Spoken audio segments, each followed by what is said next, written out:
देख रहे हैं नेटवर्क 33 राजकुमार के साथ। नेटवर्क 33 में आज की कहानी का शीर्षक है डायन।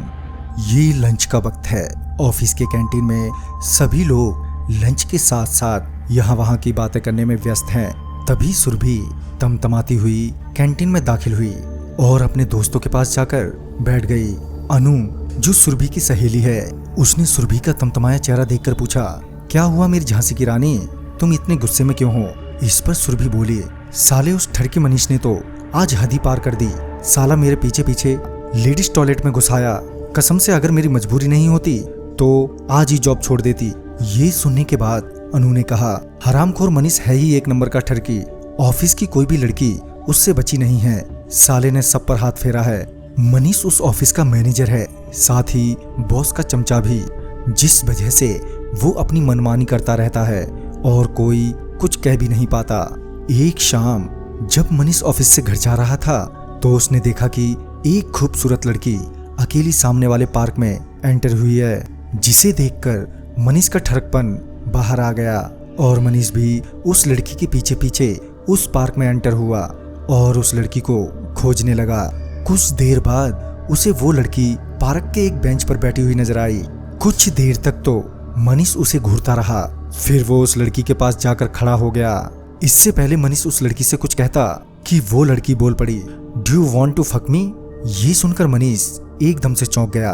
फिर मनीष ये कंफर्म करने के लिए कि जो उसने अभी अभी सुना, क्या उस लड़की ने वो ही बोला है? मनीष ने उस लड़की से पूछा, क्या आपने क्या कहा? इस पर वो लड़की कहती है, तुम यहीं बजाओगे या फिर कहीं और चलना है?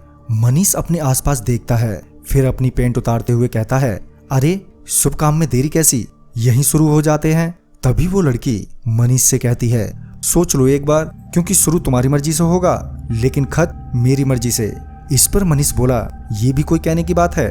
बिल्कुल, जब तुम कहोगी तभी रुकूंगा मैं। फिर मनीष ने अपने सारे कपड़े उतारे और फिर उस लड़की के संभोग करते हुए उन दोनों को लगभग 1 घंटा होने चला था और अब मनीष थक चुका था, मगर वो लड़की अभी भी उत्तेजित थी और वो मनीष पर लगातार जोर से करने का दबाव बना रही थी। अगले ही कुछ मिनटों में मनीष बेहोश हो गया और जब उसकी आंख खुली तो वो वहीं पार्क के बेंच के पीछे पड़ा था। साथ ही उसका लिंग इरेक्टेड था और उसे काफी दर्द भी हो रहा था। मनीष जैसे तैसे घर पहुंचा, मगर लिंग का दर्द बर्दाश्त के बाहर हो रहा था और लिंग पहले से काफी बड़ा हो गया था। मनीष ने अपने दोस्त को फोन किया और सारी बात बताई। उसने तुरंत ही मनीष को डॉक्टर से मिलने को कहा, मगर मनीष बड़े लिंग की वजह से चल भी नहीं पा रहा था। इसलिए मनीष ने अपने दोस्त से कहा कि डॉक्टर को लेकर उसके घर पर जल्द से जल्द पहुंच जाए।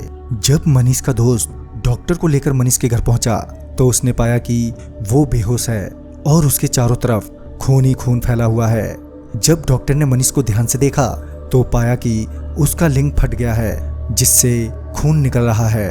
लंबे इलाज के बाद मनीष तो ठीक हो गया, मगर उसका लिंग नहीं। अब मनीष उस हादसे के बाद बिल्कुल ही बदल गया है और अब वो औरतों की इज्जत करता है। आखिर कौन थी वो लड़की जिसने मनीष को ऐसी सजा दी? खैर ये तो पता नहीं चला। हाँ, एक बात तो सच है कि बुरे काम का नतीजा बुरा ही होता है।